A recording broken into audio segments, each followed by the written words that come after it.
Oke Hillary, untuk visi misi kamu ke depannya sebagai anggota DPR, apalagi kamu anggota DPR yang termuda nih di parlemen. Saya punya visi, satu hal yang belum pernah saya sampaikan mungkin ke media lain ya. Saya tahun ini ingin mengupayakan era teknologi sebagai era akuntabilitas, di era of technology as accountability era. Jadi bagaimana saya berharap bisa ada perubahan yang dibawa oleh institusi DPR dengan tentunya membuat perkembangan teknologi atau sosial media itu menjadi sarana untuk pertanggungjawaban setiap hal yang dilakukan. Sehingga saya selalu berharap soal accountability ini bisa terus dicanangkan dan disuarakan selama di DPR. Oke, itu luar biasa sekali, apalagi ini berkaitan banget ini ya sama kamu berada di Komisi 1 DPR. Betul. Untuk bagian komunikasi. Nah, tapi untuk visi misi sebelum kamu mencalonkan, untuk sejauh ini sudah apa saja yang sudah tercapai? Semuanya tercapai. Jadi saya bisa kasih tunjuk kumpulan video kampanye saya, janji kampanye saya. Saat ini sudah 90% lah, hampir semuanya tercapai, dan saya masih punya 3 tahun lagi untuk membuat mungkin janji politik baru dan komitmen politik baru buat masyarakat. Bagaimana saya berjanji ke masyarakat untuk bisa berupaya menegakkan hukum dan aturan di Sulawesi Utara, menggemakan suara rakyat seperti mikrofon, tidak ditambah, tidak dikurangi, begitu kan?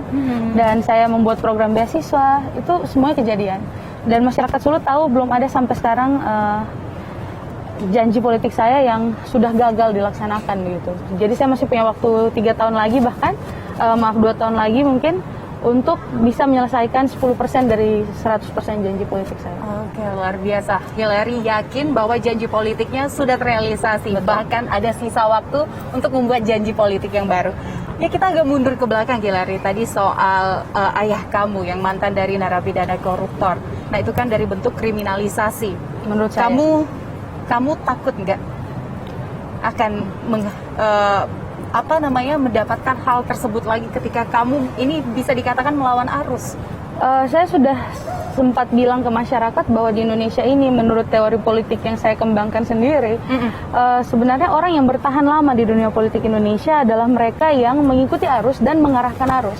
Mereka yang melawan arus mostly cepat mati lah di dunia politik. Sehingga saya tidak memaksakan saya setelah ini harus jadi anggota DPR lagi, tapi setidaknya saya sudah memberikan satu ground, satu landasan buat masyarakat, setidaknya seperti apa yang harus dituntut dari anggota dewan mereka. Oke.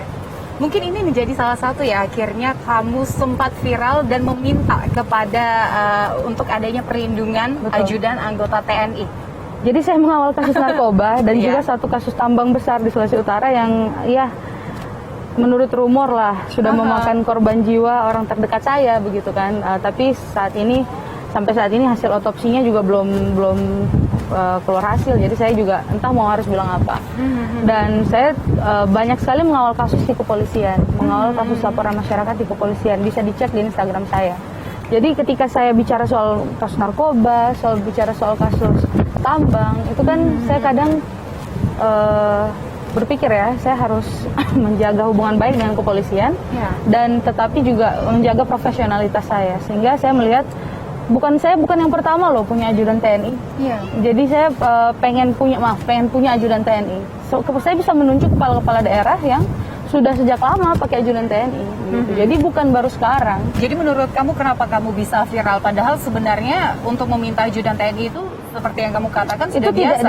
Jadi di Indonesia ada yang namanya nullum delictum nulla poena sine previa lege poenale, asas legalitas, di mana segala sesuatu yang tidak ditulis di aturan seharusnya itu tidak bisa membuat seseorang dipidanakan atau dipersalahkan.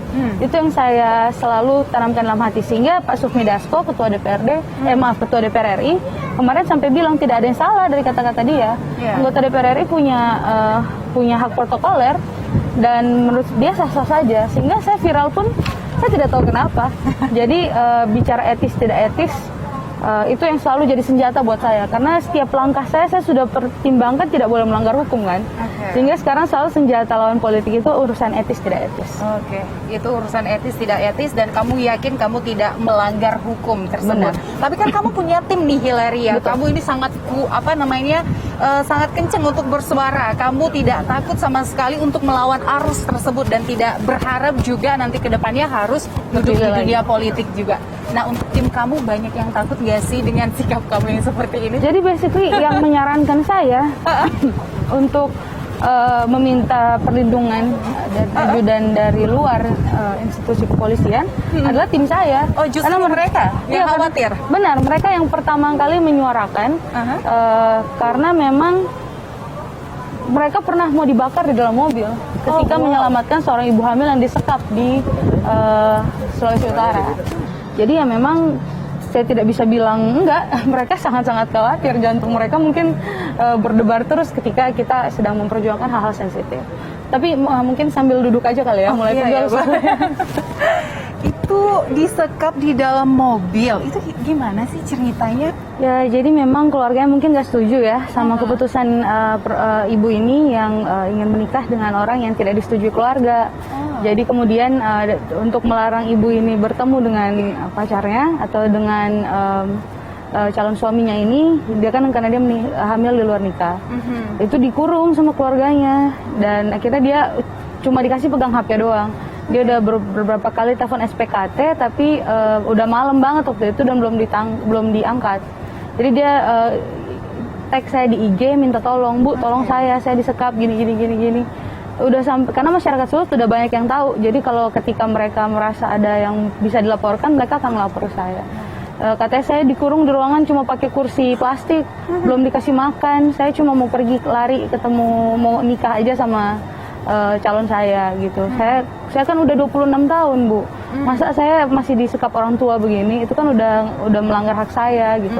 Ya udah malam-malam kita kirim orang buat nangkepin mereka, buat bawa membantu, ya? Iya, buat bawa kabur lah ibu ini.